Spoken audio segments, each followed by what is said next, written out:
Hello सांगो माने मु आपनकु स्वागत करुची मोर चैनल को। आज आमे जानिबा ओडिशार इतिहास। चालंतु वीडियो को स्टार्ट करिबा। प्रथमे आमे जानिबा ओडिशार संपूर्ण इतिहास। ओडिशा भारतर पूर्व उपकूल रे अवस्थित एक पुरातन और ऐतिहासिक राज्य। प्राचीन कालरु ओडिशा ताहार समृद्ध संस्कृति, धर्म, कला, साहित्य और सामुद्रिक वाणिज्य पाई प्रसिद्ध। पुरातन ओडिशा को उत्कल, कलिंग और ओड्र भावे जना जाउथिला। प्रागैतिहासिक काल। ओडिशार प्रागैतिहासिक इतिहास खूब पुराना। मयूरभंज, सुंदरगढ़, केन्दुझर आदि अंचलरू पाथर जुगर उपकरण मिलिछि। एहारु जना पड़े जे एठारे आदिम मानव निवास करुथिले। शिकार, फलमूल संग्रह एवं परे कृषि ही सेमानंको जीविका थिला। कलिंग जुग। कलिंग ओडिशार प्राचीनतम नाम।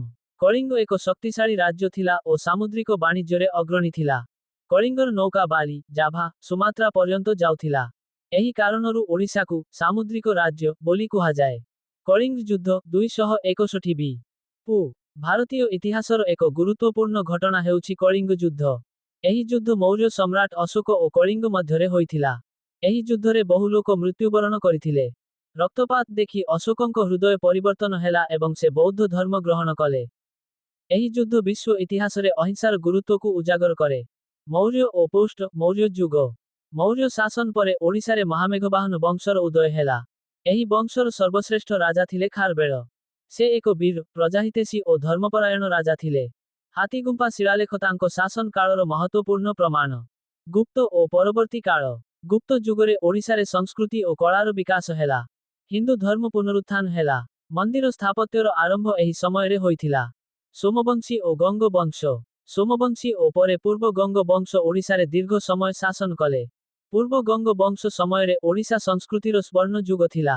अनंतवर्मन चोड़गंग देव और नरसिंहदेव प्रथम एही वंशर प्रसिद्ध राजा। पुरीर जगन्नाथ मंदिर और कोणार्कर सूर्य मंदिर एही समयर अमूल्य स्थापत्य। गजपति जुग। गजपति राजा माने ओडिशा को शक्तिशाली साम्राज्यरे परिणत करिथिले। कपिलेन्द्र देव और प्रतापरुद्र देव प्रसिद्ध गजपति राजा थिले। ओडिया भाषा और साहित्यर विकास एही समयरे होइथिला। मुस्लिम और मराठा शासन। 6 शताब्दी परे ओडिशा मुस्लिम शासनर अधीनरे आसिला। परे मराठा माने ओडिशा शासन कले। एही समयरे ओडिशार राजनैतिक शक्ति कमिगला। ब्रिटिश शासन।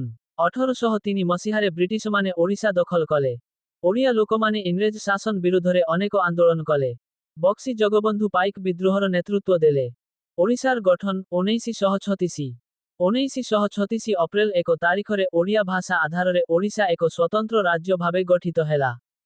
एहा भारतर प्रथम भाषाभित्तिक राज्य। स्वाधीनता परवर्ती ओडिशा 1947 परे ओडिशा भारतर अंश हेला। कृषि, शिल्प, शिक्षा और परिवहन क्षेत्ररे उन्नति हेला। आजि ओडिशा ताहार खनिज संपद, संस्कृति और पर्यटन पाई प्रसिद्ध।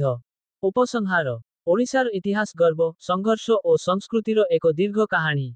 पुरातन कलिंगरू आधुनिक ओडिशा पर्यंत एहार यात्रा अत्यंत गौरवमय।